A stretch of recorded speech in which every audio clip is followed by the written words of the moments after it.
DPI episode malam ini, pekan krusial Arsenal. Kapasitas Arteta kembali diuji Rossenior.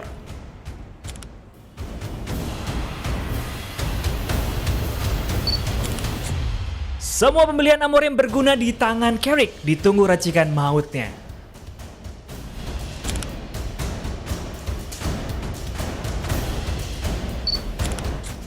"16 besar Champions League siap bertarung. Ada kejutan? Selengkapnya hanya di Dewan Pandit Indonesia."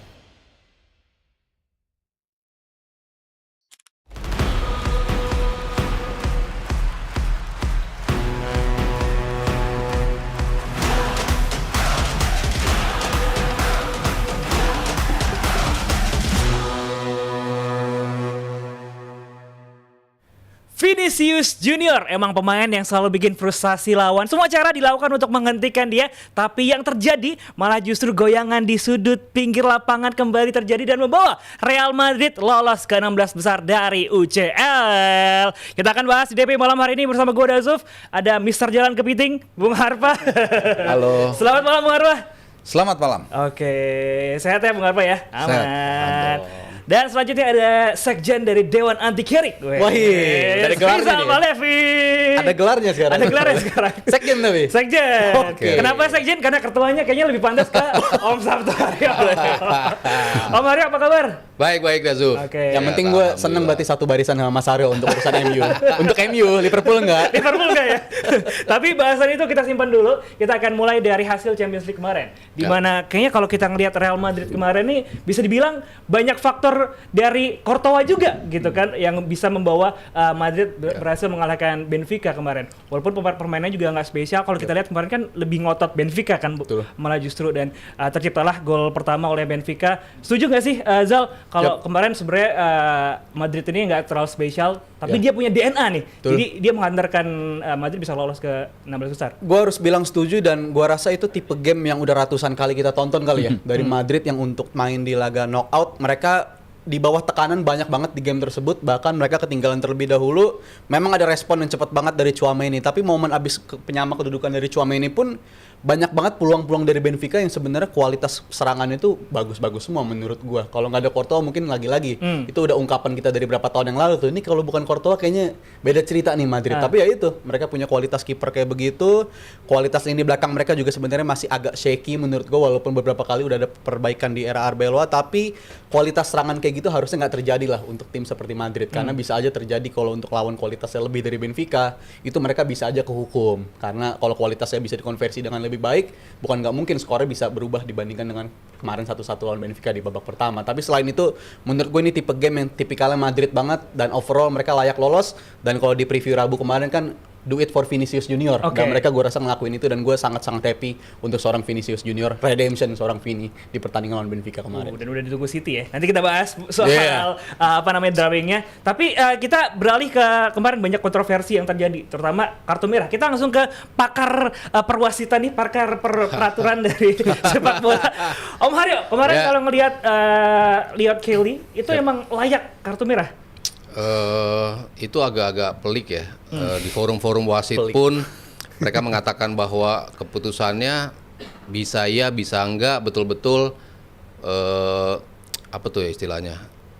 Menurut gue ini subjektivitasnya tinggi banget. Menurut gue seperti ini, menurut Rizal belum tentu, menurut Harpa belum tentu, menurut lu juga belum tentu seperti itu. Itu sangat mungkin terjadi dalam kasus yang seperti itu. Kalau kita lihat dari sisi gimana pergerakan awalnya, di mana Skelly itu sebetulnya ngeliatin bola kan, dia ngeliatin bola, lalu dia ketika mendarat, ya mau nggak mau kan kakinya akan turun ke bawah gitu kan. Dan bahkan kalau di basket itu kadang-kadang foulnya justru ke pemain yang kakinya keinjak. Itu justru yang foulnya di situ karena membahayakan pemain yang akan mendarat gitu. Cuman kalau diulang-ulang, dilihat ada gerakan di mana dia agak sedikit mengeluarkan kakinya. Jadi bukan pada posisi dia mendaratnya lurus, tapi mendaratnya ketika itu agak sedikit ke depan sedikit. Nah mungkin itu yang menjadi acuan wasit untuk memberikan itu menjadi kartu merah. Even though sebetulnya kartu kuning kedua pun itu kan juga mengeluarkan dia juga dari pertandingan. Itu sebetulnya sah-sah aja kalau mau dikasih kartu kuning kedua gitu. Cuman ketika wasit seperti agak ragu untuk memberikan keputusan, akhirnya lari ke VAR dan akhirnya itu menjadi kartu merah langsung. Yang tadinya kuning bukan kuning kedua tapi memang setelah di VAR itu menjadi kartu merah langsung gitu. Walaupun nggak ada mensreanya istilahnya. Sebetulnya mungkin dia nggak niat juga, tapi kan kalau kita bicara deliberate kan susah ya. Dulu kan deliberate itu memang dihapus dari peraturan karena lu nggak bisa tahu dia deliberate apa enggak gitu kan. Dia berniat untuk mencederai apa enggak, dia berniat untuk menginjek apa enggak. Nah, kalau kita lihat seperti ini, kalau dia mendaratnya lurus, kan sebetulnya nggak kena gitu ya. Itu kan, nah, begitu dia mendaratnya kakinya keluar, nah ini yang menurut wasit itu menjadi sebuah gerakan di mana dia mungkin bukan sengaja mencederai, tapi karena statsnya begitu tinggi, itu menjadi sebuah gerakan yang berbahaya, sehingga itu diberikan kartu kuning kedua atau kartu merah. Wasit berbeda-beda akan memberikan keputusan yang mengarah ke situ. Tapi kalau keputusannya berubah gitu, katakanlah tidak ada kartu merah yang terjadi di malam hari itu akan berpengaruhkah? Apakah Juventus ini juga masih punya chance yang besar untuk bisa ngalahin Galatasaray? Iya, sangat mungkin. Tapi balik lagi soal tadi kartu kuning kartu merahnya Kelly ya, menurut gue sih nggak susah untuk menentukan itu. Intensinya yang jadi pertanyaan kan sebenarnya intensinya kan. Kalau pelanggarannya kan sebenarnya udah jelas, itu kan bahaya ya, stamping ke arah yang nggak pakai pull lagi. Kalau nggak salah Achilles, komentator sempat ngomong gitu. Nggak pakai deker ya? Yang nggak pakai, yang nggak area yang nggak pakai deker. Cuman kan kayaknya wasit lebih ingin mastiin kan ada intensi atau enggak. Memang nggak ada intensi kalau itu jelas gitu. Tapi ibarat ada kecelakaan ya kalau di kendaraan. Walaupun dia nggak sengaja, nggak ada niat, tapi kalau ada korban jiwa kan tetap kena hukuman, gitu. Sebenarnya sih kalau menurut gue cukup kartu kuning kedua, menurut gue, karena itu udah menyimpelkan tugas wasit kan, artinya kompromis lah. Nggak bisa juga itu sama sekali nggak kena kartu, itu nggak mungkin gitu, walaupun dia nggak sengaja, tapi kan bahaya banget kan. Jadi menurut gue sih cukup kartu kuning kedua, tapi mungkin wasitnya tadi kata Mas Aryo bilang ada yang enggak, ini stamping udah sesuai aturan merah-merah gitu, tapi intinya masalahnya dia udah kena kartu kuning pertama kan, jadi lebih gampang menurut gue wasitnya. Yang jadi tantangan adalah kalau dia tadinya nggak punya kartu kuning sama sekali nih, apakah wasit masih berbaik hati untuk ngasih dia kartu kuning aja atau langsung kartu merah gitu. Jadi jelas intensinya nggak ada, kelihatan, meskipun kan kita masih mikir, wah ini kakinya agak lengkung dikit, jangan-jangan intensi nggak lihat, karena dia kan nggak ngeliat ke arah bola. Cuman ya nggak bisa kalau udah nginjek stamping ke arah apa yang bukan area deker itu sangat berbahaya. Nah sekarang pertanyaannya kalau Kelly masih ada di lapangan, sangat mungkin Juve bisa ini, walaupun awal agak-agak ketekan juga ya sama Osimhen, tapi secara umum Juve tetap punya peluang mereka untuk bisa. Dan kalau nggak salah kan juga di akhir-akhir babak kedua ada peluang Yildiz juga kan. Banyak banget peluangnya. Iya, sangat bisa gitu. Kualitas ininya bagus ya sebenarnya serangannya Juve ya. Ya cuman ya itu dia, memang sering orang bilang dalam satu pertandingan ketat itu kadang-kadang bisa dibedakan oleh satu peristiwa yang sangat simple ya, mungkin maksudnya itu antara main gak main itu bisa membedakan banyak hal. Walaupun setelah red card itu masih ada perlawanan yang bagus banget dari Juve. Justru mereka bikin gol 2. Kualitasnya pas 10 pemain. Justru gue jadi ini Mas, mempertanyakan leg pertamanya kenapa segitu ancurnya, dan gue rasa kalau memang harus dikatakan apa yang membuat Juve tersingkir di UCL musim ini ya kayaknya harus throwback ke leg pertama itu, karena bener-bener istilahnya Galatasaray tinggal nunggu Juve error aja di belakang, akhirnya dapat gol tuh Galatasaray di momen babak leg pertama. Jadi menurut gue kesalahan demi kesalahan terjadi di leg pertama tuh costly sifatnya, membahayakan bagi mereka, dan akhirnya mereka tersingkir di fase ini. Padahal segi kualitas mereka bisa ngelakuin kayak di leg kedua, tapi ya itu mereka harus banyak belajar, dan memang kualitas Juve harus dibilang quote on quote mediocre lah sebenarnya pemain-pemainnya. Harus dibilang kayak begitu. Disuruh belajar Juve mah. Kayak betul jadi analisnya pemainnya sebenarnya mediocre menurut gue dibandingkan dengan Juve 5 tahun 6 tahun lalu ya. Cuma gue senang dari ini ya, dari reaksi fansnya ya. Mereka semuanya tepuk tangan, mereka semua masih nunggu sampai pertandingan selesai, betul-betul mengapresiasi comeback yang coba dilakukan oleh Juventus untuk mencetak 3 gol, 2-nya dalam posisi mereka hanya 10 pemain. Itu something yang extraordinary lah. Mereka betul-betul mencoba untuk gimana caranya kita nyamain skor dulu nih, nggak ada goal away, sehingga mereka memungkinkan menang 3-0 itu masuk ke extra time gitu. Cuman ya begitu lo 10 orang ke 15 menit kali 2, betul-betul udah kehabisan tenaga. Betul-betul lu hanya nunggu, lu nggak bisa membuat something untuk nge-build. Sementara ketika 10 pemain di waktu normal, mereka masih mencoba nge-build, mereka mencoba serangan dari segala macam sisi, mereka mencoba untuk mencetak gol, itu masih kelihatan staminanya sama tuh, walaupun mereka bermain dengan 10 orang. Tapi gitu, lu tambahin 30 menit lagi dengan materi yang tetap seperti itu, emang one step too far ya untuk Juve kelihatan seperti itu. Kelihatan betul-betul mereka kehabisan bensin, sehingga fans mengapresiasi walaupun kalah atau tersingkir ya akhirnya dengan skor 3-2 totalnya mereka tersingkir, tapi mereka nunjukin kualitas bahwa sebetulnya kita bisa bersaing. Sayangnya memang di leg pertama itu mereka sampai kebobolan. Gak ada yang lempar-lempar botol lagi ya? Maksudnya apa nih? Enggak, aus lempar botolnya habis minum. Gue nggak mau ke area situ soalnya.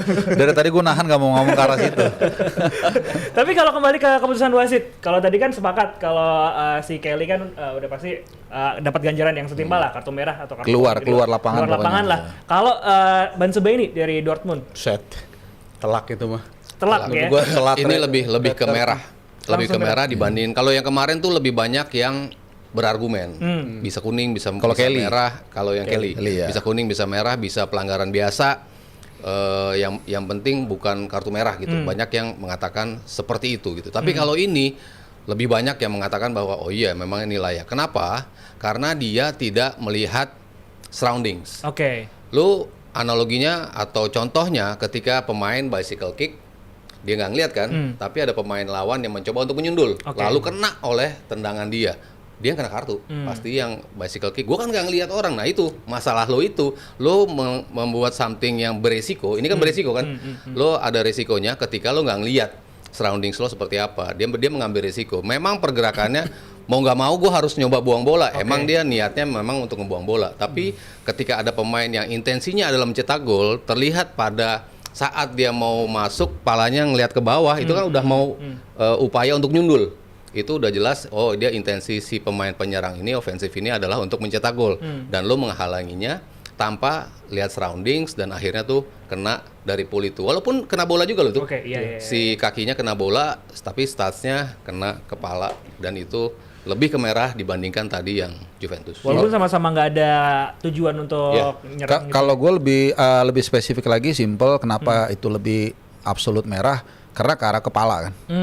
Ke arah kepala itu ke arah bagian atas lah sini ya. Jadi itu lebih, menurut gue itu yang mungkin menjadi concern dari wasit gitu. Kalau di kaki kan ya walaupun itu juga bisa fatal ya, tapi kan kaki buntung juga masih bisa hidup orang gitu. Tapi kalau pala bocor kan, walaupun tuh nunduk ya, walaupun ya, naik ke tapi bawah. kan ada arah kan. Jadi menurut gua satu tadi kata Mas Aryo bilang bahwa dia tahu ada kepala yang mau masuk atau ada mau nunduk. Yang kedua ya bahwa itu area yang memang paling menjadi concern FIFA dalam beberapa tahun terakhir kan. Sekarang ada apa-apa aja langsung berhenti kan kalau menyangkut kepala. Dan itu sampai bocor juga kan. Dan kalau ngeliat dari gesturnya atau posturnya itu Kemannya sama si itu kan. ya Ederson Dia sebenarnya ngeliatin bola terus tuh. fokus ke bola Iya, terus, fokus ke tapi bola karena terus. impactnya ke kepala dan Edersonnya harus diganti, jadi layak emang harus lah ya. diganjar kartu merah. Tapi kalau kita lihat tadi fotonya, itu kalau bahasa wasit-wasit luar tuh biasanya reckless challenge ya. Ya, reckless. Dia reckless challenge, dia udah desperate challenge Oke. juga karena konsekuensi dari foul tersebut ada error dari Kobel, kipernya, ada hilang bola, abis itu panik di bawah tekanan, jadinya Ben Sebaini usaha clearance tapi dia udah mana ada orang clearance postur badannya begitu kan. Yeah. Itu awkward banget sebenarnya posturnya. Jadi kena kepala, dan itu kalau tadi Mas Ado contohnya Mane, ada juga contohnya 3 tahun lalu tuh Bissouma kasusnya begitu juga. Emang dia nggak sengaja, tapi impactnya ke kepala itu bisa fatal, apalagi pemain Atalanta sampai bocor juga. Jadi sulit untuk melihat dia stay di lapangan setelah ada challenge kayak begitu. Even dia niatnya bola sekalipun, tapi kalau impactnya ke kepala itu emang pasti diusir lah. Dan menurut gua Dortmund lagi-lagi botlet ini. Parah banget mereka ini. Beda udah Kalau unggul. dibilang, Iya, iya. Sid kena bola Sid, bener kena bola. Iya, Sid. kena bola. Kena pala juga. Tapi kalau kita lihat udah langsung ditunggu sama Munchen ya kalau kita lihat Atalanta, dan ini dia kita udah punya hasil dari drawing 16 besar UCL. Sisi kirinya bacok-bacokan ya. Iya, bacok-bacokan Kenapa ini. udah ketawa-tawa nih? Artinya Iya. apa ini emang? PSG, gitu Chelsea. Nih apakah Arsenal ada takdir paling- di Budapest nonton Arsenal? Udah di semi ya. Bisa tuh. Udah mulai kan nih? Arsenal udah di Dan- semifinal ini. Iya, tanpa bisa kan Bung Harpa kan. Sosok merendah tapi padahal ngarep. Enggak lagi enggak. Iya. Ntar pasti kalau menang lawan Bodo Glimt ya, kalau menang nanti Arsenal tutorial ngalahin Bodo Glimt. Yang lain kalah sih. Iya. Tapi yang menarik kalau kita lihat adalah City Madrid ketemu lagi nih. Ini Doyan amat ketemu sering ya. banget 5 ya ketemu tahun. ya. Iya. Ya, Di knockout lagi sering banget tuh. gue nggak tahu ya kali ini mungkin gue lebih prefer ke City ya. Walaupun secara DNA ya Madrid lah kita tahu ya. Tapi gue ngelihat nggak adanya Ancel itu di sana, itu menurut gue sangat berpengaruh menurut gue. Dan Madrid juga sekarang terutama lini belakangnya juga patut menjadi pertanyaan. City kemarin reinforcementnya atau bala bantuan pemain barunya juga sangat kecun.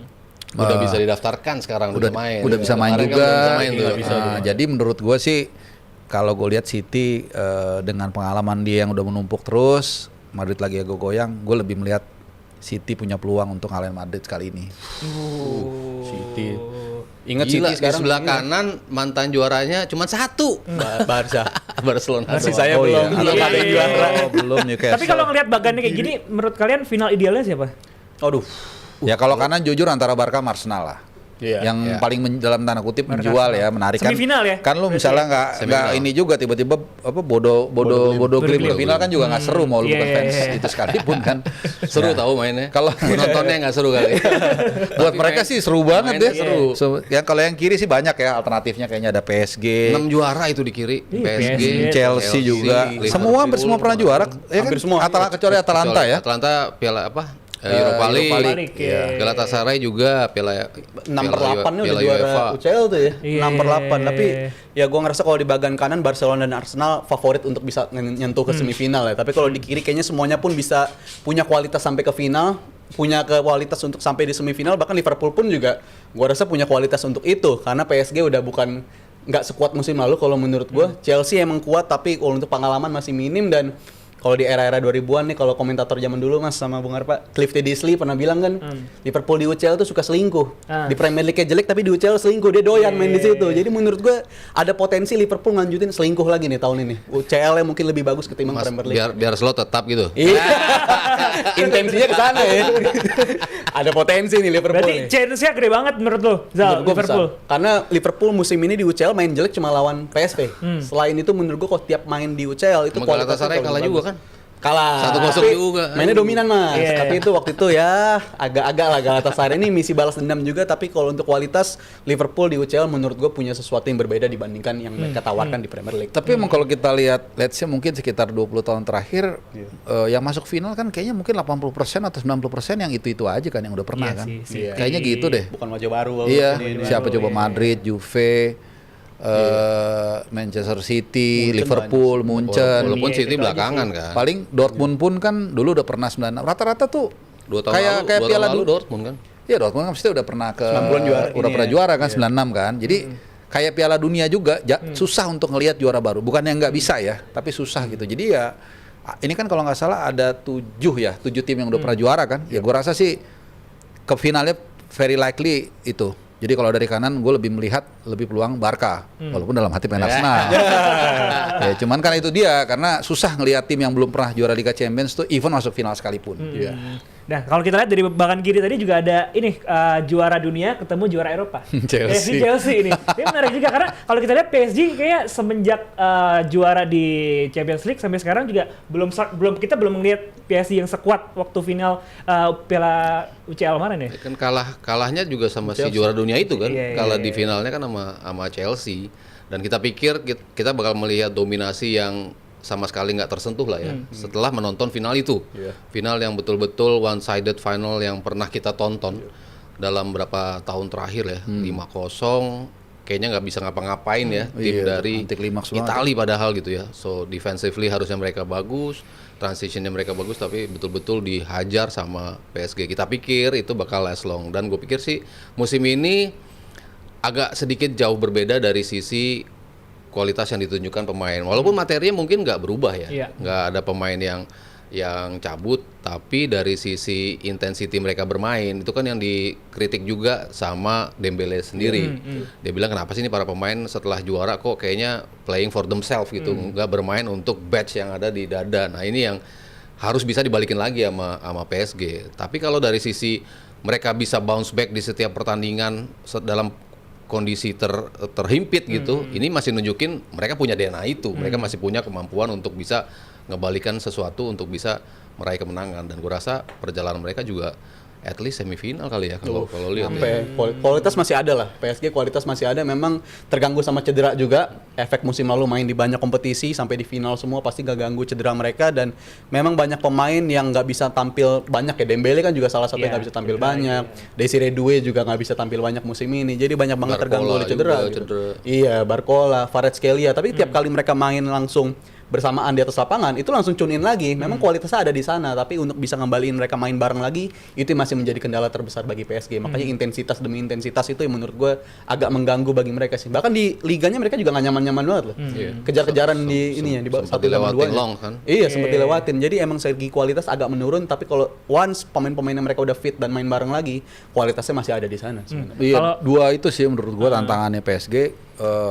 Kalau pemain mereka full semua aja nggak gampang untuk menjadi juara back to back, kan nggak ada kan, kecuali Madrid kan 3 kali berturut-turut kan. Dari situ aja udah kelihatan fenomena juara Liga Champions itu nggak gampang. Bukan pertama kali ya, tapi tim ketika habis juara di luar Madrid itu untuk juara, ya Madrid pun cuma sekali itu aja kan mereka bisa mengulangi gitu, dan 3 kali gitu. Sisanya tuh ya bukan star syndrome ya juara Liga Champions syndrome lah gitu.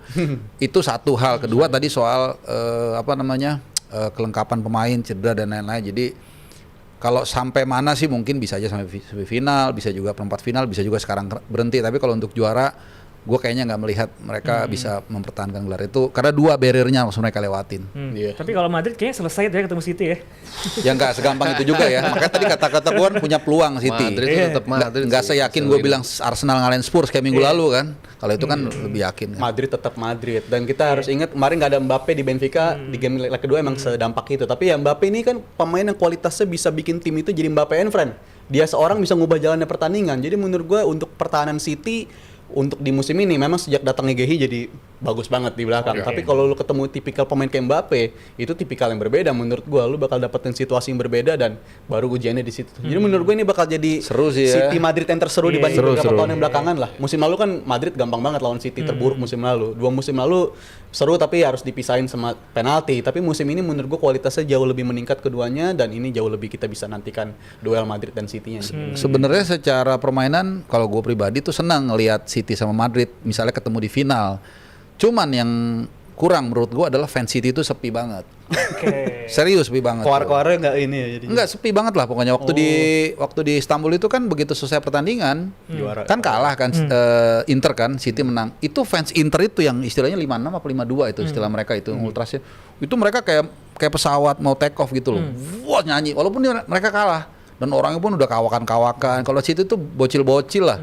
Jadi gue lebih ke arah situ sih. Kalau dari permainan tuh ngelihat mereka bertemu tuh berdua enak, seru.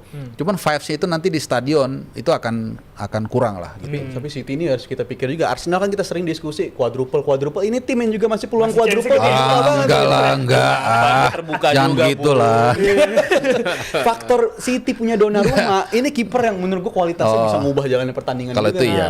Musim lalu PSG perubahan beda. PSG itu Donnarumma ya. Ini Iya, itu kiper yang beda banget. kelemahan utamanya. Monster ini di tipe knockout bisa nyelamatin lo tipe-tipe game. Padahal dulunya kan ini rame-rame kan, gaya build up orang udah pada ngikutin build up, dia balik yang biasa aja dan Guardiola. Iya. Hanya Pep Guardiola yang bisa ngegocek-gocek gitu tuh. Dan it works so far. Iya. Tapi kayak menarik juga kalau kita lihat ada Barcelona yang kayaknya ini kan kondisinya juga lagi nggak meyakinkan ya, bakal ketemu Newcastle yang kayaknya juga naik turun juga performanya. Gimana kalian ngelihatnya? Barcelona Newcastle. Mas Aryo gimana? Newcastle totally different animal ya. Kalau main di Champions Gordon ya. apalagi itu ya. Iya, main di Champions tuh mereka bisa berubah seperti itu. Makanya kayaknya mereka udah nggak konsen lagi di liga kali ya. Mereka betul-betul fokusnya di Champions League gitu. Mencoba untuk bisa melangkah jauh juga gitu. Tapi kalau gua ngelihat secara kualitas, secara tim ya, mau inti, mau cadangan, kayaknya masih lebih ke Barcelona sih gua.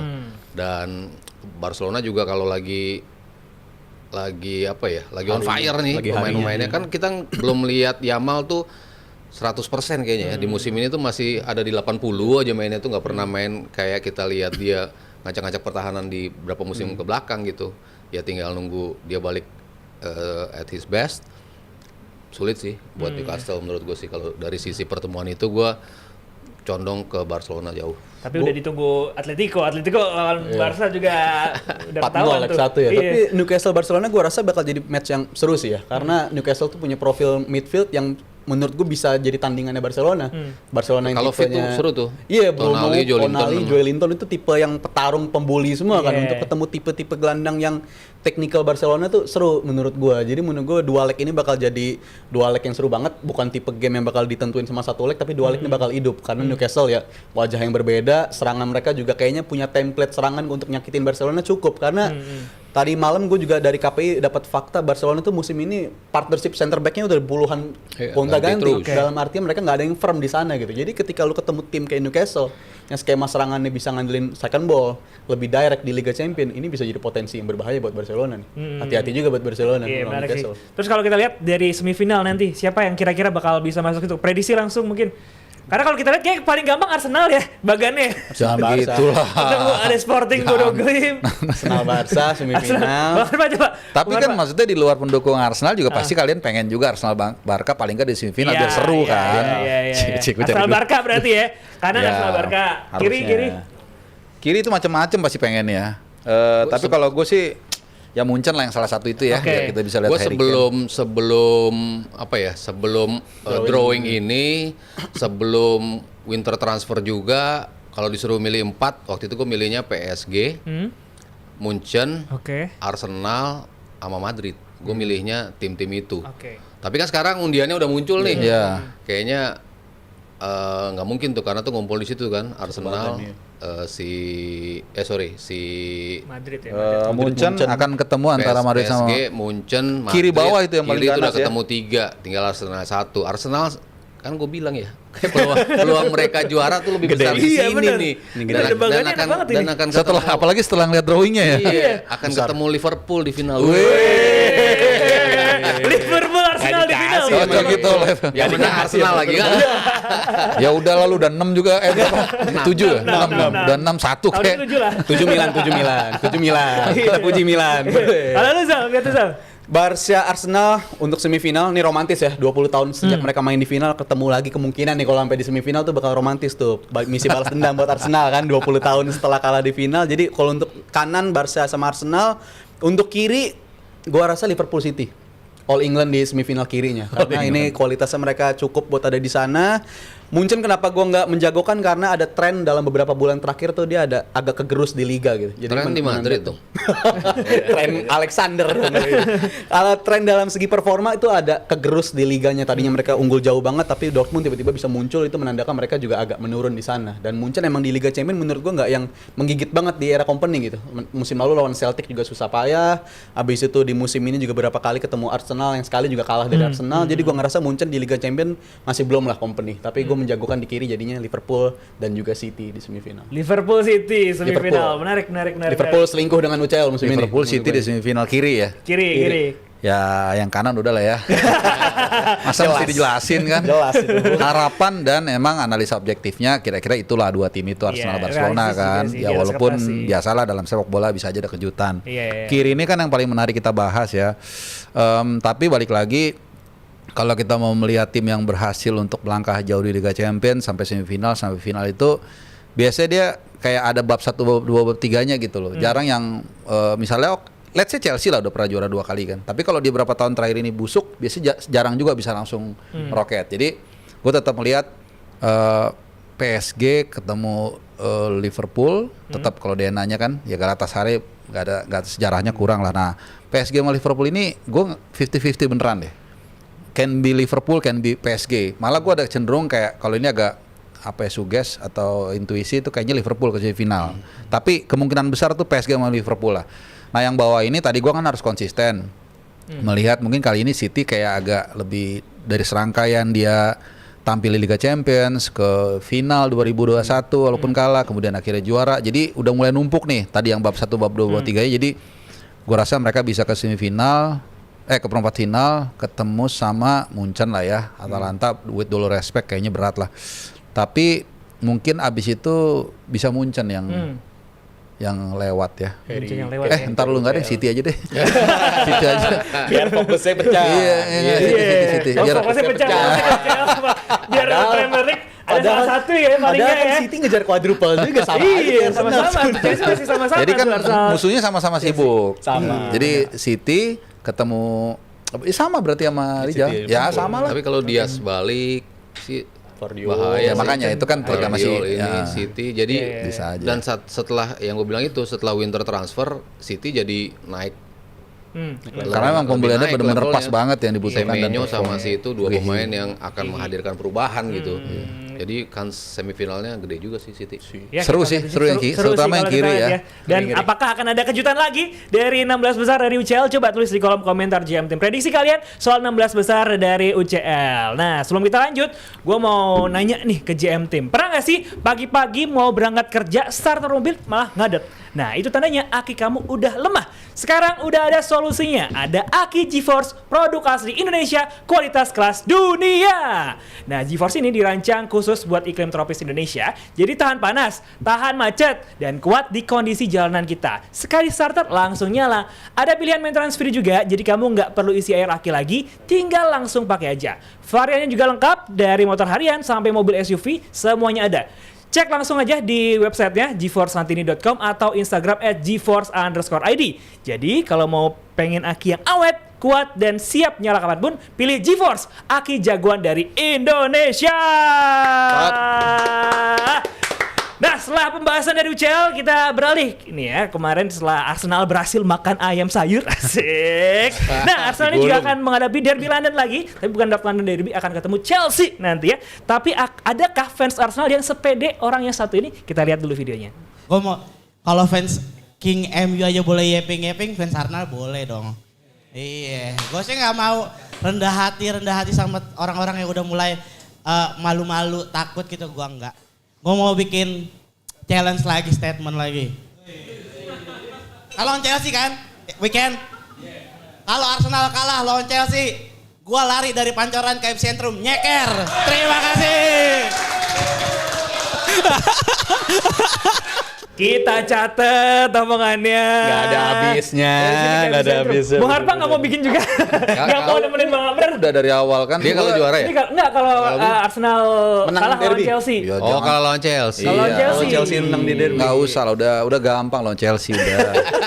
Gue tuh gini loh, kayak kemarin minggu lalu gitu lawan Spurs itu udah kayak tutup mata gitu. Gampang Kayak Spurs beda lah sama Chelsea. 11-12 kalau dulu zamannya Drogba, zaman Mourinho nunduk kalau ketemu mereka, jujur. Jangankan di Stamford Bridge, di Emirates juga udahlah nih kayaknya nggak ada harapan. Kalau sekarang gampang udah, tapi memang nggak segampang lawan Spurs ya. Kalau Spurs kemarin panjang ini udah pasti menang udah gitu. Kalau Chelsea bisa lah. Kalau Spursnya Pochettino baru mengerikan ya. Kalah Kalah mulu kan Arsenal ketemu dia. ada Harry Kane soalnya. Karena bekas pemain Arsenal Harry Kane ya kan. Binaan. Iya, nah Mas Aryo, kalau kita lihat kan di semenjak Rose senior jadi pelatih dari Chelsea ini kan selalu kalah lawan Arsenal. Tapi ada nggak sih dari Chelsea sendiri celah untuk bisa mengalahkan Arsenal? Sebenarnya kalahnya kan kalau kita bicara kan cuman di semifinal ya, semifinal Carabao ya. 2 kali ketemu 3-2 juga kan. Di pertandingan pertama 3-2, pertandingan kedua mereka kalah 1-0 doang.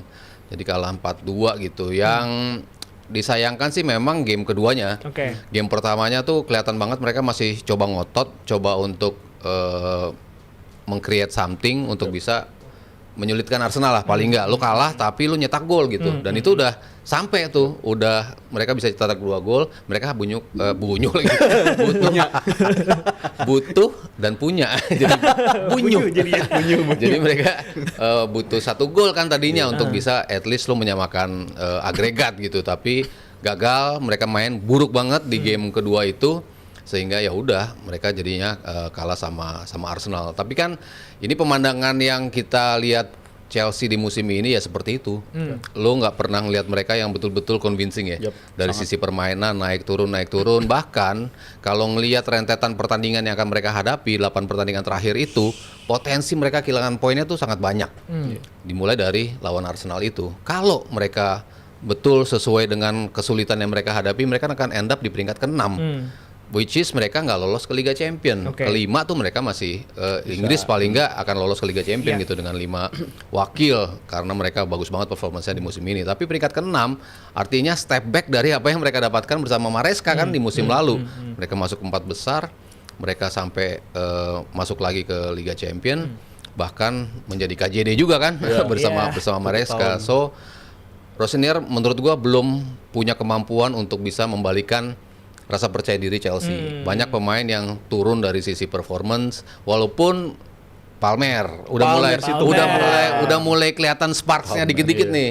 Tapi pemain-pemain yang tadinya nunjukin kualitas kayak João Pedro bisa dibilang agak sedikit turun kualitasnya. Even Garnacho yang awalnya bagus banget, sekarang kayak gak kelihatan lagi. Jadi MU makin seneng gitu ketika lo ngelepas Garnacho gitu. Tapi di luar itu banyak juga dari aspek teknis yang Chelsea tuh emang nunjukin lu nggak punya cukup kualitas. Mereka punya expected goals yang begitu bagus. Mereka punya sepertiga terakhir touch di dalam yang begitu banyak. Tapi conversionnya adalah 4 paling bawah dari sisi conversion dari peluang yang mereka dapatkan. Expected goalsnya nggak pernah nyampe. Expected goalsnya misalnya 4 gitu. Mereka cuma dapat 1 atau 2 gol gitu. Selalu di bawah dari expected goals. Artinya mereka nggak live up to create chance yang mereka create gitu. Mencetak golnya tuh nggak cukup. Nah itu yang membuat problem terus. Di luar aspek itu, aspek bola mati. 12 gol mereka kebobolan dari bola mati. Itu nomor 3 kali ya terburuk di Premier League musim ini. Itu nunjukin juga hal-hal yang belum dibenahi juga oleh Rosenior gitu. Jadi ya gue ngeliat ketemu Arsenal yang jauh lebih mapan dari segala aspek. Ya gue rasa itu will be a win for Arsenal sih. Dan ini kayaknya juga pembuktian juga ya buat para pemain Chelsea, terutama João Pedro yang dari awal musim kalau kita lihat kan ini pemain yang salah satu yang nyetelnya cepat juga nih, tapi semakin kesini semakin menurun gitu Zal. Kalau betul, ya nggak, ini pembuktian nggak buat mereka ini? Sebenarnya agak menurun memang kalau dibandingkan dengan konversi sebelumnya agak menurun. Tapi memang kalau dari segi angka yang dia bisa produksikan emang udah nggak jauh dari angka yang seharusnya dia konversi. Dalam artian memang jumlah peluang yang dia create tuh nggak masif itu gitu. Karena karakteristik dia kan memang bukan striker yang goal getter. Nggak sebanyak Jackson ya. Jackson, peluangnya banyak banget, emang nggak ngegolin. Kalau dia emang nggak ngegolin. Tapi bikin Palmer makin gacor kan. Membuka ruang gitu. Nah dia tuh si Pedro ini emang lebih karakteristik ala-ala Firmino dia tuh. Bahkan data juga menunjukkan dia paling mirip mainnya sama Firmino. Buka ruang, link up play. Jadi kalau untuk ngarepin dari gol, memang bukan ngarepin dari dia. That's why angka dia udah mulai mandek dan nggak naik-naik lagi. Tapi beberapa kali ketika dia main sebagai pemain pengganti lawan Napoli, dia masih main bagus. Di beberapa kali di era Rosenior juga dia mainnya bagus. Jadi sesuai kapasitas dan peran dia aja lah. Tapi kalau untuk golin memang nggak bisa diharapin. Mungkin satu-satunya hal yang bisa gue harapin dari Rosenior ngelawan Arsenal besok, dia belajar dari 2 pertandingan di Carabao Cup tersebut. Karena di leg kedua itu kelihatan banget dia masih overthink, masih tipikal pelatih baru banget lah. Karena Chelsea udah 84 game nggak main di sistem 3 back, tiba-tiba main lagi dengan sistem 3 back. Itu udah rentetan yang udah panjang banget, mereka nggak main di 3 back udah 1 tahun setengah, tapi tiba-tiba jadi main 3 back lagi demi main di leg kedua lawan Arsenal. Itu situasi menurut gue, ngapain lu mikir se-ekstra seperti itu, padahal lu leg pertama bisa nyakitin Arsenal gitu dengan nyetak 2 gol ke gawang mereka. Jadi menurut gue kalau Rosenior bisa belajar dari 2 leg tersebut, ini kita bisa punya game yang berbeda lah untuk pertandingan besok di Emirates. Belajar untuk tidak memainkan Liam Delap. Jangan, terutama jadi sayap kanan. Nggak perlu main jadi sayap kanan. Buat apa striker jadi sayap kanan tuh nggak perlu. Dan kedua, Chelsea itu menurut gue musim ini yang paling bikin mereka agak terpuruk ya faktor red card itu ya. Bahkan masih di pekan terbaru lawan Burnley pun masih terjadi juga. Bisa-bisanya red card masih terus terjadi dan mereka tim ranking 20 dari segi disiplin. Ini tim paling parah dari segi red card. Jadi menurut gue masih terus-menerus terjadi. Kayaknya ada yang salah dari kontrol emosi pemain-pemainnya deh. Menurut gue ini salah banget karena tiap pekan terjadi terus kayak begini dan itu merugiin mereka. Jadi menurut gue kalau terjadi lagi 10 pemain kayak begini, kayak di leg pertama kan di Stamford Bridge 10 pemain juga tuh. Tapi kalau ini terjadi lagi, waktu itu masih selamat satu sama. Tapi kalau ini terjadi lagi, selesai lawan Arsenal kalau Tanpa Fofana, tanpa Kukurea, mungkin Estevao juga nggak bisa bermain. Jadi rontok berat sih. Kayak kalau dari analisa Rizal dan juga Om Haryo nggak ada chance buat cari, ada sih chance, asal tapi faktornya nggak terlalu besar nih. Bung Arbang lihatnya bahkan kalau kita lihat dari statistik kan, Gyökeres golnya lebih banyak daripada João Pedro yang kadang-kadang. João Pedro ini salah satu striker yang pemberian paling berhasil di Premier League musim ini. Ini peringkat berapa? 4, 5, 6 ini kan cukup seru kan. MU, Chelsea, Liverpool. Sama tuh poinnya Chelsea Liverpool ya. Ya, tapi kan ya cuman 4 itu kan masih otomatis lolos Liga Champions ya. MU 5 Chelsea, 6 Liverpool. Jadi kalau lihat harapan untuk lolos Liga Champions otomatis peringkat 4 itu kelihatannya nanti menurut gua ya antara MU dan Liverpool. Jadi untuk menyelamatkan jalan kepiting gua lolos juga. Ya, tapi kan 99,9 ya, hampir pasti lah ya. Dan sayangnya kalau gue lihat lebih mungkin menurut gue Liverpool finish di atas Chelsea. Nggak tahu gimana nih ngatur jadwalnya. Chelsea itu di setengah musim awal tuh gampang banget kan. Setelah musim kedua dia habis lawan Arsenal, ketemu Aston Villa yang sama fight untuk Champions League juga. Habis itu jamu Newcastle. Hampir semua sampai sisa musim ini nggak ada yang gampang menurut gua. Even Forest pun ada Liverpool, ada MU. Ada Liverpool, ada MU, ada Sunderland main away. Sunderland kan kuat pertahanannya. Ada Spurs Wrexham, mungkin Wrexham. yang paling gampang yang paling gampang Spurs mungkin ya.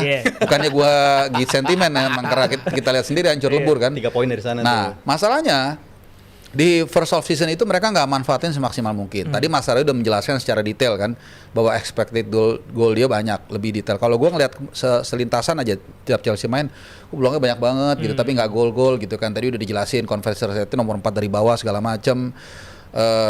Tapi juga itu faktor satu, faktor kedua, kemudian juga Palmer juga kan, mereka sangat tergantung dengan Palmer, tapi dia juga cedera, Kukurea lagi gini juga absen gitu. Jadi menurut gue sih dengan serangkaian bertubi-tubi masalah dan juga kegagalan mereka untuk meraup poin semaksimal mungkin di first off season, menurut gue itu membuat mereka agak susah untuk merangkak atau naik ke peringkat 4. Apalagi mereka banyak hilang poin itu dari situasi unggul juga ya. Dari situasi unggul mereka sebenarnya Chelsea masalahnya musim ini tuh bisa main bagus tapi main bagusnya bukan 90 menit gitu. Satu babak at least. Satu babak tuh mereka bisa main bagus tapi skornya nggak bisa nambah lebih dari 1 dan hasil kayak contoh lawan Burnley yang terakhir kekejar di menit-menit terakhir. Itu banyak banget terjadi bagi Chelsea musim ini dan memang itulah yang terjadi kalau menurut gua lagi-lagi tim yang nggak punya sosok leader ya. Sosok yang leader yang bisa tenangin tim-tim lu, apalagi rata-rata usia mereka paling muda dibandingkan tim-tim Premier League lain di musim ini ya, di bawah 25 tahun semua. Jadi menurut gue ini situasi agak mengganggu bagi mereka. Pelatihnya pun juga bukan pelatih yang berpengalaman banget untuk bisa nenangin di ruang ganti. Jadi menurut gue pembelajarannya masih banyak banget. Tapi kalau untuk Chelsea masih tim yang learning curve. Tapi gue setuju ini mereka tim yang paling berpotensi kelempar dari zona UCL di musim ini dibandingkan dengan MU dan juga Liverpool. Oke, di tengah banyaknya pemain Chelsea yang absen, kita punya prediksi line up yang akan diturunkan kedua tim antara Arsenal menghadapi Chelsea. Ini dia kalau kita lihat Gyökeres di depan udah pasti Gyökeres, Joao Pasti Pedro. Gusto geser kiri. Malah Gusto. Jamesnya tetap ini biasanya. James ya, Jadi tetap main ya. Tengah Tosin sama Chalobah. Tapi kayaknya PR Chelsea dari musim lalu dan musim-musim sebelumnya tuh kayaknya nggak ada leader di lini belakang ya. Sampai sekarang masih jadi PR ya lini belakang. Terjadi terus. Soalnya Enzo-nya naik. Enzo-nya makin Lebih bagus naik di ya? depan. Makin ke depan ya? Makin bagus di depan, makin sering cetak gol dalam posisi kan Subur. dia nyari ruangnya bagus tuh. Sehingga di kedalamannya murni Caicedo doang di situ.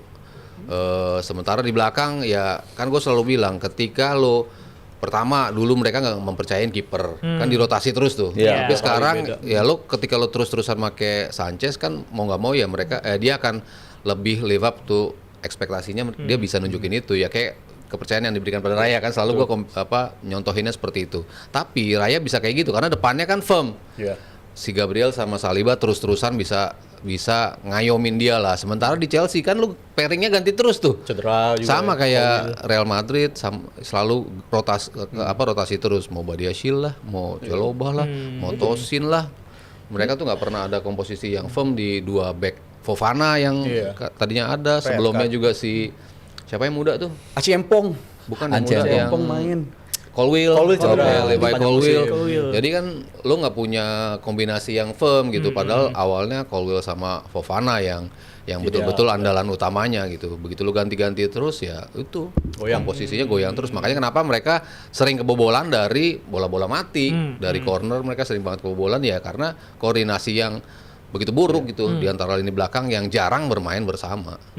Kayaknya kalau di atas kertas kayaknya Arsenal ya yang lebih dulu kan ya. Ini big game buat Gyökeres juga nih, karena banyak yang orang bilang di game lawan Spurs terakhir kayaknya Arsenal mulai nemu cara mainin Gyökeresnya. Apalagi gue inget juga di leg pertama Carabao tuh Gyökeres main lawan Arsenal bagus banget juga. 3 gol yang mereka ciptakan tuh ada peran dari Gyökeres. Jadi big games buat Gyökeres dan kalau emang dia Dan bisa Eze belakangnya. Eze mensupport di belakangnya, ini harus pembuktian, jangan cuma bagus lawan Spurs doang karena lawan Spurs kayak semuanya juga bagus musim ini kan.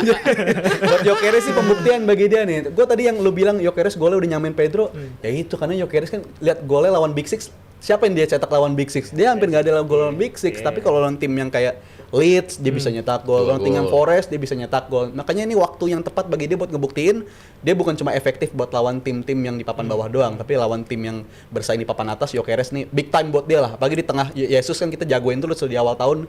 Yesus sembuh nih bisa ngeganggu si Gyökeres, tapi ternyata kalau game kayak kemarin terus, ini peran bagi Gyökeres bisa terasa. Bergen nih 60 juta rasa Bergen nih kalau dia bisa ngebuktiin sampai akhir musim. Bung Arba ngeliat nama-nama ini, Bung Arba gimana? Indah banget. Ya. Lihat tuh, apalagi Gabriel sama Saliba udah dibawa di depannya. Merem lah ya ini ya. Hah? Merem lah ya. Iya, jangan merem lah. Satu Gabriel, match. Saliba, Zubimendi, Rice. Waduh, Iya. lengkap banget. Kalau itu udah tinggal kepada pelatih sih gimana untuk membuat mereka tetap tetap tenang, nggak. Kalau kita kan fans kan boleh sombong ya. Kalau pemain jangan. Nah, walaupun mereka komplit, Gyökeres juga udah mulai bisa cetak gol, udah enak. Zubimendi juga udah nggak bikin yang aneh-aneh. Ya udah tinggal mereka gimana untuk nggak overconfidence itu aja udah. Karena di atas kertas yang lu bilang ya harusnya Arsenal menang. Gitu mau 1-0 kayak mau apapun caranya, pokoknya yang penting sekarang menang kan lewatin ini dan berharap ya kalau sebagai fans Arsenal City kepleset karena kan masih ada one game in hand mereka kan, walaupun Sebagai fans City maunya Arsenal kepleset di sini. iya Harapannya ini. kan nggak ada fan City untung di sini kan. Jadi gua mewakili Mas Aryo yang mewakili ya. Jadi sih harusnya ini Arsenal Iya. Berapa kira-kira? nggak akan gampang juga, tetap bagaimanapun juga ya mereka punya Caicedo segala macam ya 3-0 lah. Gak akan gampang 3-0. Terakhir mereka bisa menang itu 2021. Itu Chelsea? iya, existing playernya cuman Reece James. Iya. Tengahnya Jorginho, Makanya gua bilang kalau Mendy, dulu Mason Mount masih di situ, Havertz masih di situ. Mereka terakhir menangnya tuh 2021 dan kayaknya terlalu berat kalau ngelihat kualitasnya Arsenal ya. Gue tetap ngelihat Arsenal menang. Cuman kan Chelsea begitu ketemu PSG bisa kayak gitu. Ketemu Barcelona bisa dibantai 3-0. Ini juga tim yang tiba-tiba bisa ngeluarin kemampuan yang lah kok bisa main kayak gini sih Chelsea. Nah itu yang gue bilang kenapa tim yang tidak convincing tapi itu juga yang bisa membuat bahaya juga. Justru ketika lo nggak dianggap lo bisa ngeluarin potensi lo yang tadinya kayaknya nggak bakal keluar gitu. Gue tetap melihat ada potensi juga nih Chelsea bisa mengejutkan gitu. Tapi kalau ngeliat on paper sih Arsenal sih harusnya lebih tenang. Ya tinggal bagaimana detail yang akan menentukan. Kemarin lawan Spurs kan sebetulnya detail itu menentukan ya. Ketika satu ada kesalahan waktu lo jaga Saka, langsung umpan dan itu jadi gol pertama. Kesalahan dari lini belakang Spurs. Lalu dibalas Kolomuani, kesalahan dari Declan Rice. Ada blunder yang bisa mengubah jalannya laga. Nah kalau itu bisa terjadi di Arsenal, ya Chelsea juga siap menghukum juga. Palmer juga kalau dapat bola tiba-tiba kerebut transisi bisa bikin gol, João Pedro juga bisa gitu, Pedro Neto juga bisa kayak gitu. Ada beberapa pemain yang bisa memunculkan potensi yang mengejutkan di sisi Chelsea. Tinggal kita lihat apakah Arsenal memang udah sesembuh itu di game lawan Spurs, karena sebelum lawan Spurs ada game lawan Wolves juga, kita nggak bisa lupa dari game tersebut gitu. Dua laga imbang ya? 2 game kan? Iya, 2 game yang berturut-turut Imbang, rasa mereka kalah. hilang poin dan rasa kalah, dan menurut gue pembuktian bagi mereka apakah mereka udah bisa menghilangkan periode buruk itu, karena ternyata City dan Arsenal tuh kalau kita ini ya head to headin dalam 9 game terakhir tuh hampir mirip gitu, identitas lagi. Di era digital. Identik antara City dan Arsenal. Identitas lagi, identik. Identik dari segi hasil, tapi ternyata nggak bisa saling menjauh. Jadi menurut gue ini persaingan yang agak unik, dan lagi-lagi gue bilang ini privilege banget buat Arsenal. Lagi-lagi gue ingetin ya, ini kalau juara ya on paper with Leicester 2016 lah, karena baru kali ini Premier League tuh ada tim yang 3 game nggak bisa menang di puncak klasemen tapi masih aman di puncak dan masih bisa nyiptain jarak dengan pemuncak keduanya gitu. Jadi menurut gue apa yang dialami Arsenal musim ini tuh ada faktor enaknya juga mereka. Privilege bagi mereka, Guardiola nggak senggigit musim-musim sebelumnya. Jadi kalau sampai juara ya gue masih nggak berubah sih kalau Arsenal tuh masih tim yang kualitasnya mirip sama Leicester 2016 kalau sampai Arsenal bisa juara di tahun ini. Buset. Jadi berapa kosong Zal? Arsenal menang. Ini udah sampai poin Arsenal bakal menang sampai akhir, City juga bakal menang sampai akhir. Miripnya ya. cuman Okazaki tuh mirip sama Iya. Martinelli itu doang miripnya. Iya itu begitu tuh. Mahrez mirip Saka, tapi lainnya mah enggak lah buset. Kalau dari segi head to head sih enggak Mas, maksudnya dari segi persaingannya. Karena gue belum pernah Yang lain lihat. nggak bisa ngasih saing. Iya, gue nggak ngeliat dalam 6 tahun 7 tahun terakhir ada tim di puncak klasemen tuh hilang menang 3 game 4 game tuh masih ada di puncak gitu. Liverpool hilang 1 game doang kalah lawan City, nggak ada di puncak lagi. City juga musim lalu hilang game 6 pertandingan nggak menang, disalip sama Liverpool. Jadi menurut gue musim ini privilege bagi Arsenal tuh gede banget. Mereka bisa ada di puncak walaupun posisinya mereka lagi kalah dan seri, dan itu harus bisa mereka manfaatkan. The time is now lah. Wiswayahe buat Arsenal. Wiswayahe. Nggak datang lagi buat yang lain-lain menurut gue. Ini bahasanya agak mendowngrade Arsenal kalau gue denger ya. Kalau juara, dan Soalnya gue kan juara, Bu. ada privilege katanya. Karena lagi nggak menggigit Guardiolanya gitu. Jadi kurang memberikan kredit poin. Nggak setuju. Gue kurang setuju gue. Emang jago Arsenal. Musim ini jago. Musim ini. Tapi ya ada privilege-nya. Makanya Tetap waktu ada. sama Wolves orang rame, parah gitu. Bilang tenang aja kayak jagoan, kalah dulu sebentar, ntar bangun lagi. Biar ada drama-dramanya dikit. Iya, Asik. kelihatan lah, udah kelihatan tuh auranya tuh, udahlah. Aura-aura. Iya. Tapi kita menarik untuk kita lihat nanti akankah Chelsea bisa menyandung Arsenal atau mungkin King MU doang nih yang bisa Udah waktunya menyandung Arsenal. Sudah waktunya MU TV kita. Karena kita masih menunggu kisah magis King MU bersama Miracle Carrick. Asik. Dewan pembina gue dulu berarti. Pembina anti Carrick. Dewan Pembina Anti Carrick. Ketua Pemilu, Nama Ketua organisasinya Akar Anti Carrick. Anti Carrick. Mengakar nih, makin mengakar gitu nih. Tapi Om Arya setuju gak kalau di bawah Carrick ini kan justru malah pembeliannya Amorim pada cocok semua nih sama karakternya Carrick dan permainnya Carrick. Ini salah satu yang bikin MU sampai sekarang nggak terkalahkan kah, Mas Arya? Gue sekarang mau jadi fans MU aja. MU itu Gue juga mah seneng liat main ini, jujur kalau gue. MU itu keren banget. MU itu nggak akan kalah. Ya enggak lah. Gua ditinggalin Kalau ini. kalah ya pasti kalah lah suatu saat. Ditinggalin sendiri gue jadinya. Tiap ngomong prediksi pasti mana mas? Menang tuh gimana diremehin MU? Ya ilah. Selalu seperti itu. Padahal di era Amorim kapan gue nggak dukung MU gitu kan?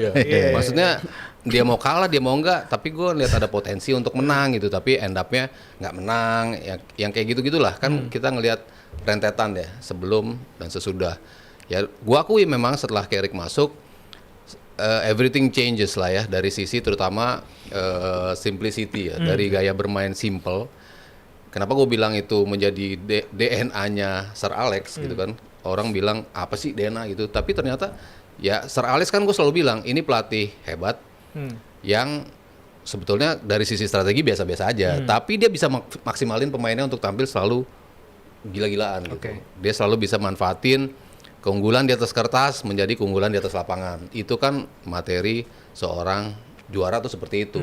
Lo harus menang lawan tim ini, ya lo menang gitu. Nah, Carrick tuh udah mulai mengikuti dari sisi kesimpelan itu, gaya bermain yang simple, rapi dalam setiap sudut lapangannya rapi, lalu manfaatin transition, 3 peluang on target 3 gol dan mereka bisa menang. Itu kan nunjukin mereka sebetulnya dominan enggak gitu, tapi mereka bisa manfaatin peluang-peluang itu. Nah, di bawah Carrick dalam 5 pertandingan si udah 6 ya? 6. Udah 6. Kalau nggak salah 5 menang 1 seri. MU tuh lagi kayak gitu, lagi mendapatkan sisi positifnya gitu. Jadi ya kalau fansnya bilang layak dipermanenkan langsung, ya sok atuh gitu, permanenin langsung gitu. Kalau dibilang mereka tim yang sekarang udah menemukan kembali sinarnya untuk menjadi tim terbaik di Liga Inggris, kalau mau meyakini itu monggo. Kayaknya ngenyek sih. Ini lebih ke ngenyek sih kali ini Mas Aryo. Agak ngenyek nih kali ini nih. Ngenyek gitu nih. Tapi kalau lu Zal, kalau kita lihat bahkan Mainu yang di era Amorim kan dia nggak banyak dipakai gitu. Diparkir Di era terus. Carrick ini kan dia solid banget tuh kalau kita lihat. Iya, lebih ke bener simplicity-nya, dan itu bukan cuma berdampak ke Maino dan ke sistem, tapi juga ke pemain yang jadi partnernya dia gitu. Casemiro juga kelihatan jadi lebih bagus ketika main di sistem yang 4-2-3-1 atau 4-3-3. Sistem yang jauh lebih firm dan jauh lebih familiar buat Casemiro ketimbang dia main di sistem 3-4-3, nge-cover area lebih luas di tengah, dan itu dia kelabakan main di sistem kayak begitu. Tapi kalau dimain di sistem kayak begini jauh lebih nyaman, jauh lebih eksplosif juga di lini tengahnya, saling lengkapin. Jadi semuanya tuh fit lah untuk dari segi permainannya bersama Carrick, dan juga kejelian Carrick dalam memilih pemain pengganti itu juga selalu di periode yang tepat. Pemilihan pemain yang diganti juga tepat. Udah ada 3 pemain yang mencetak gol dari pemain pengganti, sedangkan Amorim 1 tahun cuma 2 pemain. Jadi ini menandakan Carrick itu lebih jeli, dan Sesko juga nyaman kan. Itu kan main manajemen juga, lu bisa ngeyakinin pemain lu belum jadi starter deh, tapi lu main pakai peran begini terus, dan Sesko terbuka untuk peran itu. Jadi main manajemen Carrick emang bagus. Jadi kayaknya gue setuju sama Mas Arya, MU kayak menang terus sama Carrick nih. Sebagai tim akar kita bakal naikin MU sekarang nih. Tapi Maino suksesnya syaratnya juga harus ada Casemiro. Partner. Partnernya Nggak tuh bisa harus berdua. diiniin. Maksudnya lu bilang Maino keren, taruh sama Ugarte berantakan. Iya. Casemiro keren, kasih sama Ugarte berantakan juga gitu. Yeah. Emang harus Casemiro sama Maino. Maino. Ini deadly combo yang membuat MU dalam 6 pertandingan ya seperti ini. Karena Berarti pelatihnya kan yang ngerti berarti kan? Iya, Bahwa tahu. dan pada saat itu kan Kenyamanan. lu pergantian yang suka lo ubah. Ini kan juga berapa kali diubah juga kan, dimasukin Ugarte juga berantakan juga. Iya. Artinya kan dia masih mencoba tuh. Iya.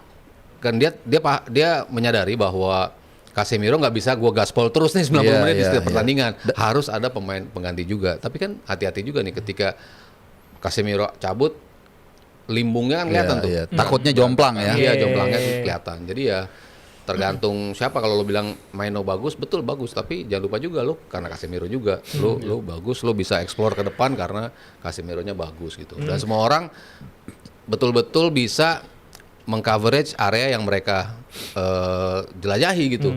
Di depan ya lo bantu semua bantu di situ. Di kiri bantu semua. Jadi nggak ada lubang yang menganga gitu di pertahanan ataupun lini tengah dari MU. Dan itu ya jelas berkat dari apa yang dimau oleh Dan di partnership center back pun juga lawan Everton, Yoro dan Maguire juga bisa saling mengisi gitu. Tadinya kita mikir Yoro itu kan tipe back muda yang bagus apa enggaknya itu tergantung partner ya biasanya. Sama Delih waktu itu sempat bagus tapi sempat turun juga. Abis itu diganti agak menurun. Tapi belakangan ada kenyamanan lah siapapun partner yang ada di belakang, dan Maguire juga nggak kelihatan kayak pemain habis sembuh dari cedera gitu. Langsung main dan memang langsung lanjutin performa sebelum dia cedera. Jadi emang dari segi segala lininya kayaknya United lagi enak mainnya. Dari segi penyamanan pemain, chemistry antar pemain juga lagi nyambung-nyambungnya. Tapi ya ujiannya selalu di next game lawan Palace menurut gua. Lawan Palace ini lawan yang ideal karena dia lawan yang sebenarnya Palace juga lagi agak tren penurunan ya. Karena di bursa transfer Januari banyak pergolakan di tim mereka. Si Mateta juga mau cabut, jadi banyak pergeseran di area tersebut. Jadi kalau lawan Palace mereka bisa tetap lanjutin tren positif mereka. Gua rasa mereka sekaligus mengunci 4 besar bagi Carrick MU musim ini. Kalau bisa nyapu si Palace ya. Karena ini tipe game yang sifatnya 6 pointers dengan Chelsea. Karena gue nggak yakin Chelsea bisa nyuri poin dari Emirates. Sedangkan kalau MU bisa menang dari Palace, ada gap 6 poin di sana, itu bisa di-maintain banget sampai akhir musim. Dan di jadwal MU jauh lebih ideal ketimbang Chelsea. Dalam artian mungkin Chelsea bakal bounce back, tapi nggak bakal sapu bersih 10 game ke depan gitu. Artinya MU bisa jaga jarak dan sekaligus memastikan diri lolos ke UCL menurut gue bersama Carrick. Kalau Kayak bisa jalan menang. kepentingan Bung Harpas makin nyata nih ya. Oh iya ya. Tapi Benar, Pak. gue udah ngumpulin semua apa ya sudut pandang soal MU lah. Pertama yang gue mesti testimoni bahwa gue seneng kalau ngeliat klub itu atau tim itu mainnya bagus. Oke. Jadi jangan salah kalau dulu gue sering ngecengin MU karena emang dulu busuk. Bener-bener nggak ada harapan ngeliat rambutnya acak-acakan rambut Amorim kalau lagi ngelatih kayak orang asal-asalan gitu loh. Jadi apa yang mesti dipuja-puja gitu loh. Tapi begitu menurut gue begitu diganti Michael Carrick kelihatannya pemain bersemangat, mereka juga kayaknya nggak mau menyerah, mainnya enak semua. Jadi gue menikmati itu. Dan banyak orang yang nggak tahu gue tuh dulu sebenarnya fans MU. Fun fact. Tahun 9 pokoknya udah lama lah ya. Malu gue kalau nggak tahu. Karena itu satu kota di Inggris, kota kedua atau ketiga yang gue kunjungin setelah London sama Brighton. Oke. Dan waktu itu gue dikasih buku soal MU lah, nggak tahu masih ada atau enggak. Jadi dulu gue seneng ngeliat MU gitu loh. Tapi terlalu jago kan, terlalu bagus akhirnya udahlah gitu. Nah, ketika mereka lepas dari era Ferguson, menurut gue tuh kayak ini tim memang apa ya? Ya bukan patut dibully ya, tapi ya hancur lebur gitu loh. Terutama di terakhir-terakhir kan di era Erik ten Hag sama dengan Amorim gitu. Nah, gue lihat setelah pergantian ini bagus, ya kan, ya gue seneng ngelihatnya, seneng banget serius, seneng. Cuman ya gue agak khawatir juga jalan kepiting ini bisa terwujud kan, gitu loh. Padahal sebenarnya kita bicara dulu waktu Amorim, tapi ya udahlah nggak apa-apa. Dan tadi kayak Mas Aryo bilang kan tadi sedikit berdiskusi kan soal kayak Maino gitu, bukan hanya Maino, Amad Diallo. Dari awal gue ngeliat mulai kan ini bagus pemainnya gitu. Cuman sama di bridging lu awal, ini pemain yang dibeli di era Amorim bagus kok. Berarti kan kokinya yang nggak benar. Bahan baku yang sama, satu bisa bikin steak, satu cuman bikin makanan apalah yang biasa, yang menilai. Jadi menurut gue, bayangkan kalau nanti misalnya dia finish Liga Champions ya, atau whatever lah mereka finish, lanjut nih si siapa namanya ini si Carrick ya kan, Carrickon. Terus dia bisa beli pemain yang sesuai dengan keinginan dia, bukannya harusnya lebih bagus lagi. Bekas pemain yang lalu aja dia bisa maksimalin, apalagi enggak. Oke lah. Kalau kita mau berdebat misalnya 5 kemenangan 1 draw itu kan kemenangan apa segala macam. Ya bukan hanya kemenangan, tapi juga gaya mereka main itu kita udah lihat beda banget gitu. Jadi gue akan dengan senang hati nanti jalan kepiting kalau memang mereka bisa 4 besar. Karena menurut gue mereka sangat menyenangkan lihat main mereka. Gitu. Jadi gue nggak ada karena gue benci, enggak. Karena emang waktu itu parah banget, sekarang bagus. Cepet MU. ya, berubahnya cepet nih. Iya, sangat berubah cepet gitu loh. Oke. Jadi ya kalau Berarti setelah PLS mah aman lah. Lawan-lawan MU itu Palace, habis itu Newcastle Newcastle away, Aston Villa home. Bournemouth away, Susah tuh. Ya, Susah sih. tapi nggak sesuai Chelsea ya. Chelsea Iya. away, Tapi lumayan challenging juga Challenging memang. juga. Brentford home, Liverpool home, Ah. Sunderland, Forest, Brighton. Yang bisa gagalin 4 besar menurut gue memang bukan Chelsea, kemungkinan tuh Liverpool. Kalaupun MU nggak 4 besar, menurut gue yang paling mungkin adalah Liverpool. Nah, dikit ngomongin soal Liverpool, Om Mario, kemarin kan si Arne Slot ini kan sempat ngasih statement di mana walaupun dia beli total 450 juta di musim ini, tapi yang kepake itu cuma 250 juta karena sisanya kan ada yang cedera, ada yang kiper si Mamardashvili dia yang kritik itu juga, bahkan si Frimpong yang cuma ngasih impact 4 sampai 5 game doang. Ini bukti bahwa ini emang gak ada keselarasan sama manajemen atau emang malah justru selaras nih karena sesuai sama lebih ke nggak ada alasan yang lebih yang tepat sih. Ya, Ah, coba alasannya seperti itu. Ya, kalau itu gue sepakat sama Mas Aryo. Fakta Mas. Kan tetap ini kebijakan dia, keputusan dia kan. iya. Iya, maksudnya ya cedera pemain kan pasti datang dan pergi gitu. Dan Isak emang ada riwayat cedera gitu. Dan pas banget dia kebetulan cedera juga gitu.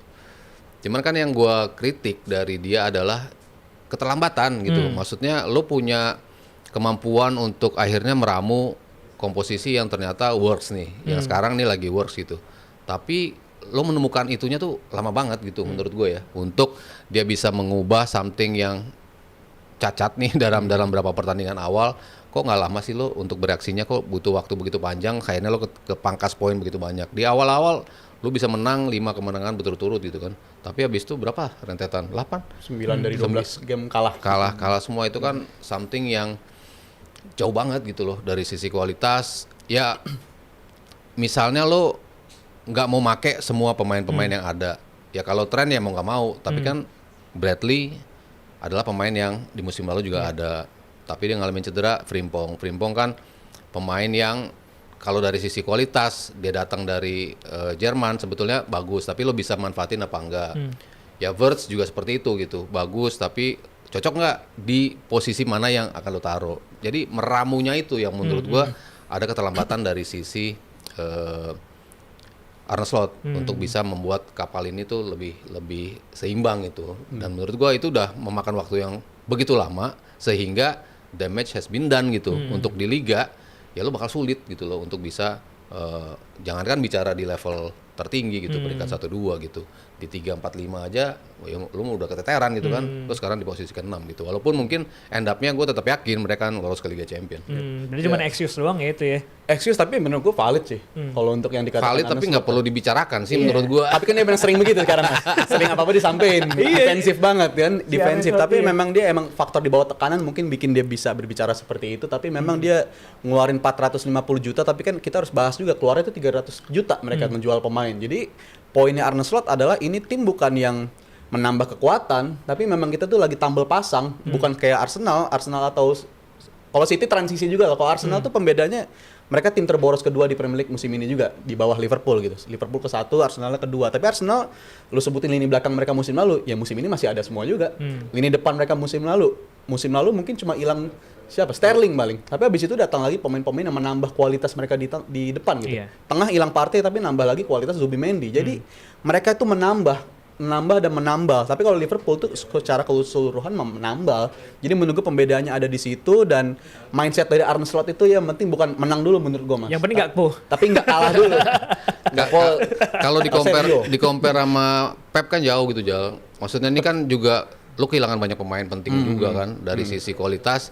Tapi Pep tuh cepat gitu loh untuk bisa ngeramunya. ngebalikin tim ke jalur yang seharusnya. Track, Nah ya. itu loh maksud gue yang kurang dari sisi Slot adalah itu menurut gue. Lu nggak cepat untuk mencari problemnya, lalu mencari solusi atas problem itu. Sementara lu kan dikejar waktu kan Iya. untuk bisa melakukan itu. Oke, lu punya kesempatan, the only chance yang menurut gue ya di Liga Champion atau FA. FA gitu ya, yang lo kemungkinan Persentasenya menurut gue lebih besar lah dibanding di liga gitu. Jadi ya lo tinggal taruh fokus mau di mana gitu loh. Kalau lo di liga kayaknya berat sih menurut gue. Berat, tapi kalau kita taruh di konteks ya, kalau gue di Jumat lalu gue bilang mindset Arne Slot dari bulan Desember tuh bukan balik ke jalur kemenangan dulu, tapi stop kekalahannya dulu. Ibaratnya kalau kita sambungin ke infeksi, pastiin infeksinya yang di jari nggak nyebar ke seluruh badan gitu. Potong dulu tangannya, dan itu yang dilakuin sama Arne Slot terbukti dari nambah lubang di kapal gitu ya. tambal dulu. Karena dari Desember cuma kalah 2 kali. Tapi gitu. gue mau tanya deh, lu kan Kalah fans dulu. Liverpool nih. Situasi apa yang menurut lu Slot layak dipecat? Misalnya finish di luar 4 besar atau nggak dapat gelar atau gimana? Berapa Champions League? Kalau Liverpool nih, Lempar Champions League. Satu-satunya yang menurut gua layak untuk dia tetap dipertahankan atau dia dipertahankan misalnya adalah Liga Champion. Juara. Juara. Kalau FA Cup misalnya juara Enggak. terus enggak. Lolos Liga kan gue bilang lolos Liga Champion pun peringkat 4 itu udah menjadi pencapaian menurut gue ya. Dengan apa yang dirasakan Liverpool sekarang. Jadi, oke, lo masuk peringkat 4, oke lo udah istilahnya meet expectations di situ. Tapi menurut gua untuk musim depan lo udah nggak cocok. di Kalau 4 Liverpool. besar, juara FA Cup terus masuk final Liga Champions tapi kalah, tetap pecat. Tergantung kondisi. Ya tergantung kalau kalahnya kayak Juventus kemarin masih ada kebanggaan atas kekalahan gitu, masih oke lah. Kalau semifinal Liga Champions, terus juara FA Cup, terus 4 besar, Stay lah. Stay lah itu. berarti mereka standarnya lebih tinggi Mas Aryo ya. Itu intinya sih. Rizal mah sekarang juga tetap stay. Oh dia pro slot ya? Pro slot kan, kalau si iya, Rizal. iya. Pelatih mana yang habis juara Berarti Premier League, lu apa jawab Jal? Kalau apa dia sampai dipecat? Kalau Mas Aryo udah jelas. breaking point-nya ya. Sampai Breaking benar point-nya. kalau ini gue nyerah deh, dukung lu. Breaking gitu. point-nya kalau sampai terlempar dari zona UCL, apalagi di bawah MU, itu menurut gua breaking Terus point. udah nggak dapat gelar. Kalau Udah dapat FA kejadian Cup, nih. Kalau nggak dapat gelar, menurut nggak gua dapat masih FA Cup, tapi dia finishnya di bawah Liverpool urutan 6 misalnya. Di bawah MU, berat pecat. itu. Pecat Di itu. bawah MU. Kalau di luar zona UCL tapi dapat FA, menurut gua belum cukup. Kalau zona Liga Champions dapat FA Cup, Pertahanin. oh iya lebih standarnya tinggian Mas Aryo. Mas Aryo, Jauh, iya. jauh. Standar buat dapat silverware tuh sesusah itu sebenarnya. Pelatih mana yang habis juara Premier League tuh lanjut Yeah, di it's musim okay, it's depannya okay. dapat silverware lagi gitu. Lebih bisa dihitung jari sebenarnya. Maksudnya kayak gua mau mapping. Rafa nih nggak pernah juara di Premier League nih, tapi kan sempat juara di Liga Champions. 2005. Ada potensi kalau lu jelek Oke, di liga gitu, tapi kan ya udahlah. Cukup kalau menurut gue sih. Standarnya Mas Aryo Sesusah tinggi. itu Mas, abis juara, abis itu musim depan harus ada trofi lagi tuh nggak banyak yang bisa Enggak, ngalamin iya itu. sih. maksud gue lu tetap fighting for the title. Ini kan enggak, lu udah out dari lepas title sih, race benar. itu loh yang menurut gue. Kalau Itu yang title- memberatkan. Title emang udah selesai sih. Kalau lu kalah maksudnya jelek itu penampilan lo, tapi lo tetap berada di peringkat 2, di peringkat 3 lah. Itu masih bisa ditolerir gitu. Tapi lo sekarang di 6, di 6, ya nggak cukup kalau menurut gue. Setuju sih. masih bisa Tapi di Premier League sudah menghadang challenge di akhir pekan nanti kita punya pertandingan-pertandingan yang akan digulirkan di akhir pekan nanti. Nah, Ya. ketemu West Ham nanti Liverpool. Ya. Menang lah Menang lah ya, harusnya ya. Nanti malam kan yang West Ham mainnya. lagi begitu. Aston Villa. Udah mulai ya. Aston Makanya Villa dia ini. main FPL. Nanti dini hari. Udah mulai nanti malam, dini hari. Gue juga Iya, ikut makanya. datang Ntar kelewatan lagi. Liverpool bisa lah ya. Momentum nih West Ham. karena 5 game ke depan notabene lawannya tuh relatif gampang semua. Ada West Ham, Wolves, abis itu siapa lagi gitu. Tapi momentum yang harus bisa mereka manfaatkan. Mumpung Chelsea-nya ketemu Arsenal lagi-lagi di situ. Jadi makanya gue Oke. menjagokan Liverpool dan MU ini bisa jadi minggu yang besar bagi mereka ini untuk bisa bikin gap lah setidaknya di zona UCL tersebut dibanding lawan-lawan pesaingnya itu. Oke, Om Haryo, Bung Harpa, Liverpool. Liverpool menang lah. Menang. Bisa. Liverpool ini solid lah Solid belakangan. ya. Solid. Terus ada juga MU Crystal Palace. MU. Udah satu suara ya. MU. Kalau ketua dewan pembina kita udah ngomong gue ini gue. MU. Dewan pembina aja dukung MU ya. Walaupun kayaknya kurang lepas ya. MU agak ngenyek sebenarnya. MU nggak mungkin kalah kayaknya. MU susah lihat MU kalah. Keterlaluan buat satu nih. Oke, itu dia. Kalau kalian gimana GM coba tulis di kolom komentar prediksi kalian soal pertandingan-pertandingan yang akan digulirkan di akhir pekan nanti. Yes, and that's it untuk DPI episode hari ini. Terima kasih Bung Harpa, Rizal dan Thank juga you. Mario. Thank you. Buat GM tim juga terima kasih yang sudah nonton dan juga sudah nyawer. Terima kasih juga untuk tim produksi dan tentu saja GeForce yang sudah support kita. Jangan lupa untuk nonton klip dari DPI di channel Dewan Pandit Indonesia. Kita ketemu lagi di episode berikutnya. Bye bye. Happy weekend.